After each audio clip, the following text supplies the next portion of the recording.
Hi, it's Colette. Welcome back to my channel. And this is the weekly tarot card for the period between Monday, the 19th of December, right through to the 2nd of January. And there'll be more New Year ones coming, obviously, at that point. But this is for the festive season. And how good is that? It's the Wheel of Fortune itself. Or is it good? Mainly, it's good. It's good if you have a certain attitude to work with it, and that's what we need to talk about today. The Wheel of Fortune tends to be seen as a very lucky card, and it more than likely is. But there's a part of it that this wheel, which in the lovely Rohrig deck is more like a universe circle with feathers and wheat and all sorts of universal stuff in it. But that Wheel of Fortune can spin either way. But the whole point of it is that we have no control of it whatsoever. So it's very much along the lines of, the sayings, say, Christians would say, God willing, I will do this, God willing, inshallah, God willing for Muslims.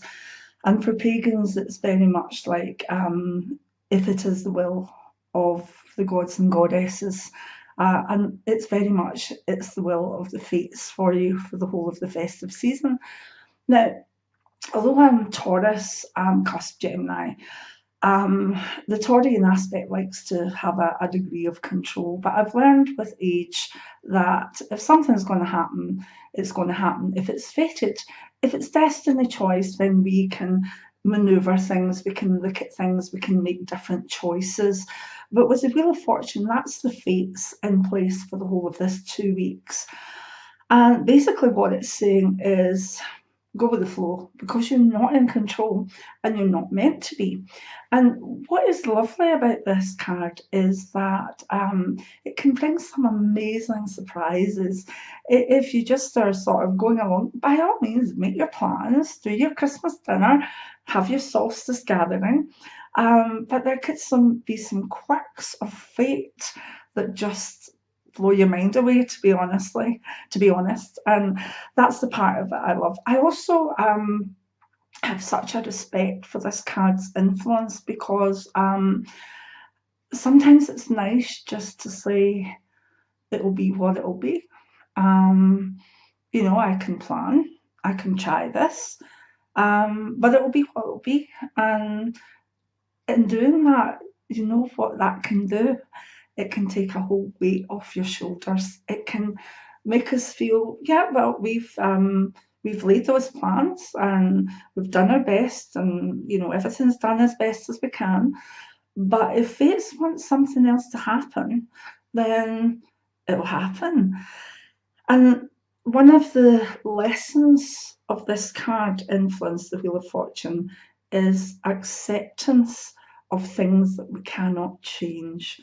And again, that can be a hard lesson for someone. If you're quite a control freak, if you are a person who wants everything done your way, you're probably not going to like this card.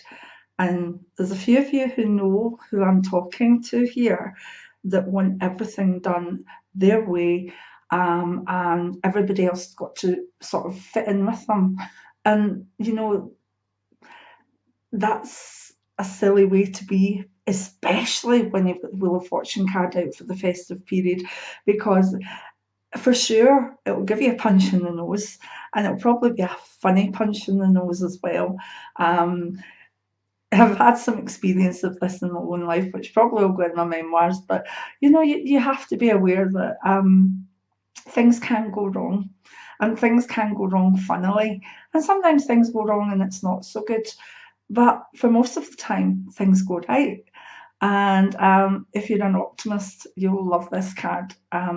If you're a kind of fatalistic person or a pessimist, then you won't. You'll be like, oh dear, oh God, this might happen, that might happen. It's not the point of the card.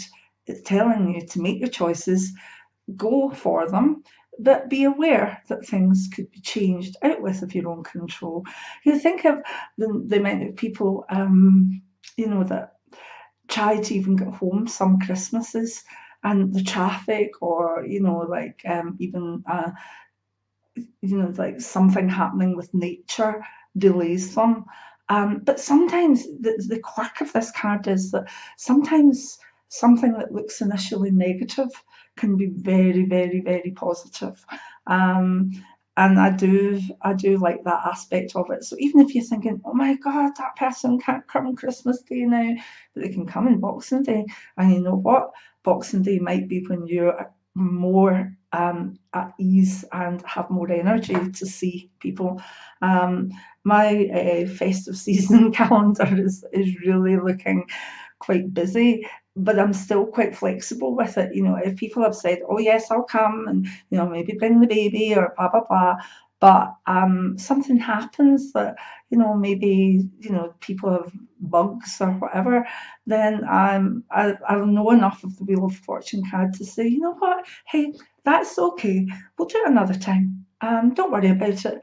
It's okay, because sometimes it's me that's having the bits of ill luck and have to say, you know what, I can't manage this, or I'll do this, but only with a bit of help.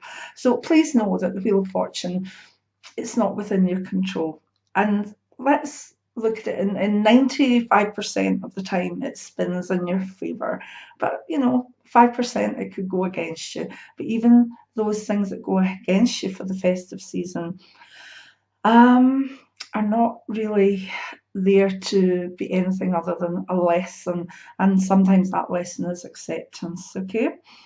So what does it mean? So it's just for another look at it. Beautiful. I love the blues that Rohrig deck, the wee Manny at the front almost performing, isn't it? It's like on stage.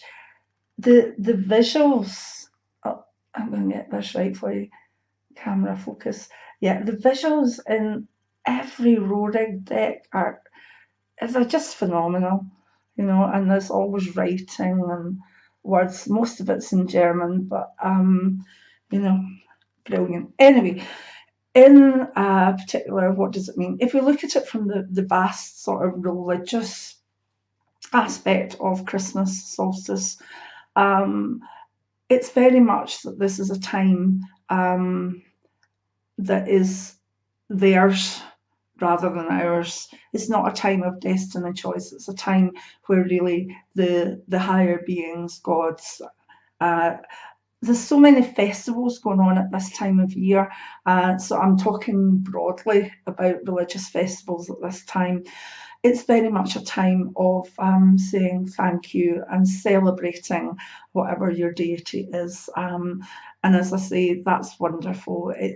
Sometimes, particularly with Christmas, it's very much of not trying to live in a good way for the year. But when Christmas comes, if you're Christian, yeah, that's the time to honour Jesus being born.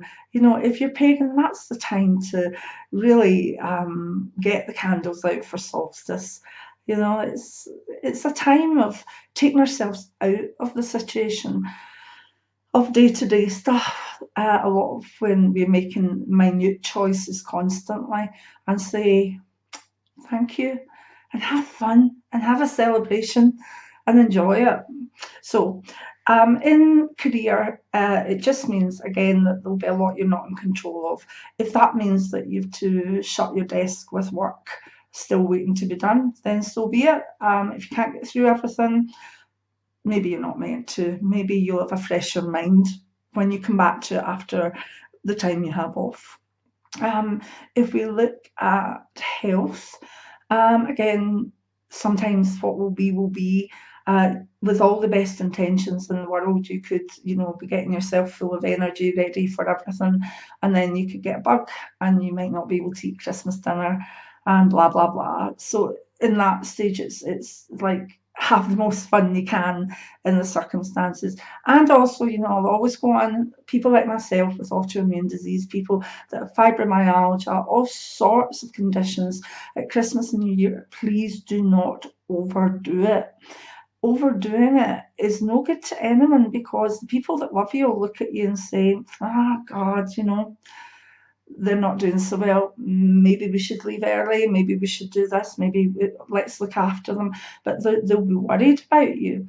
And that's not a very good Christmas present to give to the people you love. worry. So pace yourself, ask for help, do what you can and only what you can, or you know yourself, you'll end up in bed after one day of celebrations and it's just not worth it. Okay, pace yourself. Yeah, I know with fibromyalgia, my sister has fibromyalgia and my friend, and there's a spoon thing where you count your spoons with how much energy you've got, and I don't quite understand it, but basically, sorry about camera shake.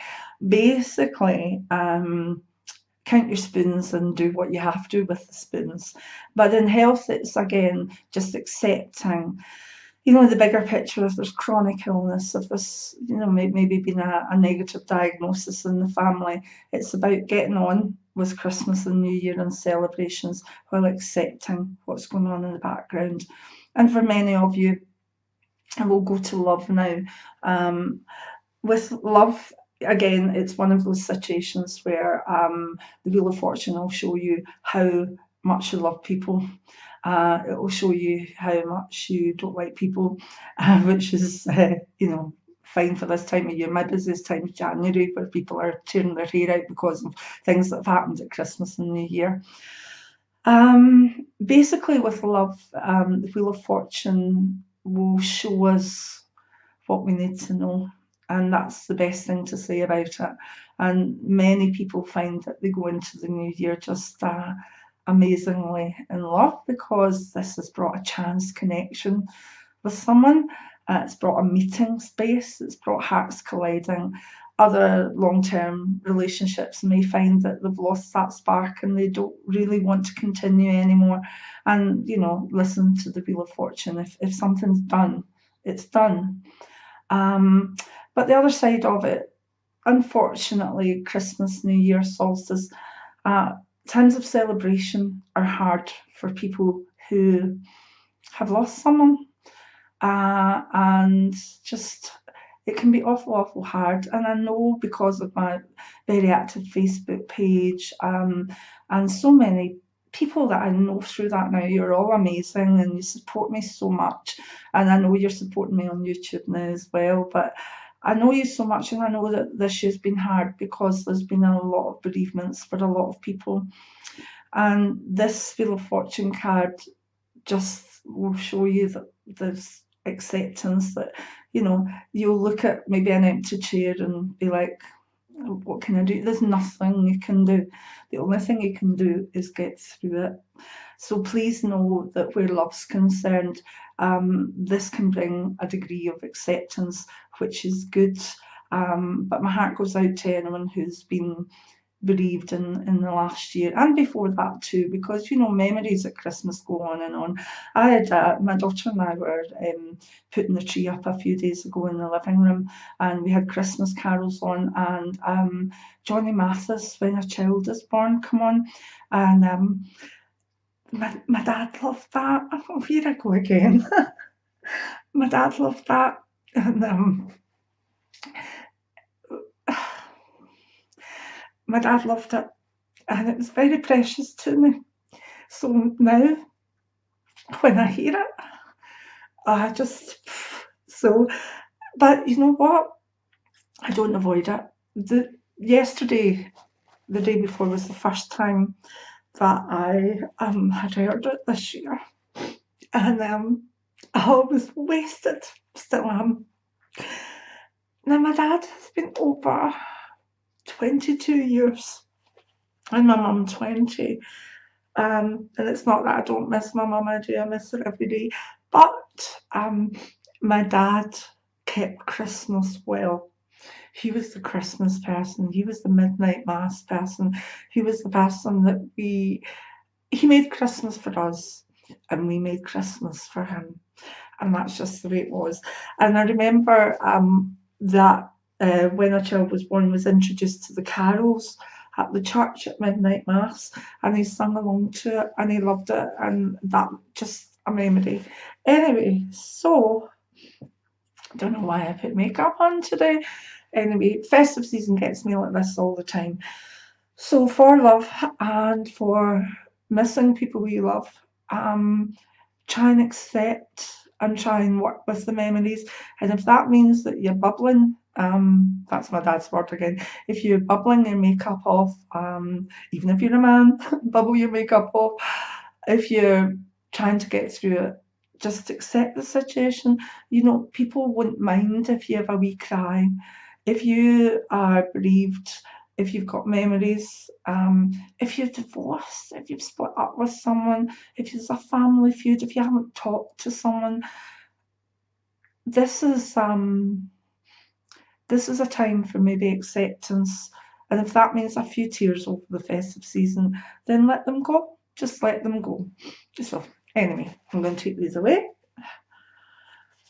So let's see, we've done career, we've done health, we've done love. Wealth, Wheel of Fortune, you might be lucky, you might win the lottery. What will be, will be. It is a very lucky card, so who knows? And remember that, with this card, I always like to say to my clients that remember, if you win, when I mentioned the Wheel of Fortune, the clairvoyant should automatically have 10% of your winnings. Not really. Wish it was, but it's not. So you can see it's a very emotive card. It's one where accept whatever festive season you have. And if it's fantastic and lucky and amazing and wonderful, brilliant. If it has some lessons of acceptance, then accept them and do the best you can. Excuse me. So I'll be doing New Year videos. I'll be doing a giveaway as well, my Christmas present to you, and I think some sort of Christmas tag as well. But for now, I'd like to thank you all for the year that we've been through. It's been quite a difficult one in many ways for an awful lot of us, myself included. And I hope that 2017 is a banana for you, a fantastic year. And just know that I appreciate every single one of you for supporting this YouTube channel. It's like 16 months old now, 15 months old. And it's been such a lovely thing for me to do, pass on the knowledge. You know, I kind of draw a weekly tarot card for myself anyway, so, you know, it's no problem putting it on the screen and talking about it. And I hope that you'll continue to support me in 2017. I'm going to make this the best I can within my own health and within my own abilities. So thank you. Have a happy solstice, a Merry Christmas. Any other festivals that are going on in there all over the world, I wish you a merry and happy time. And I wish you all a peaceful new year when it comes. And please enjoy it and please accept whatever way it's meant to be. And many blessings from here today. Bye now.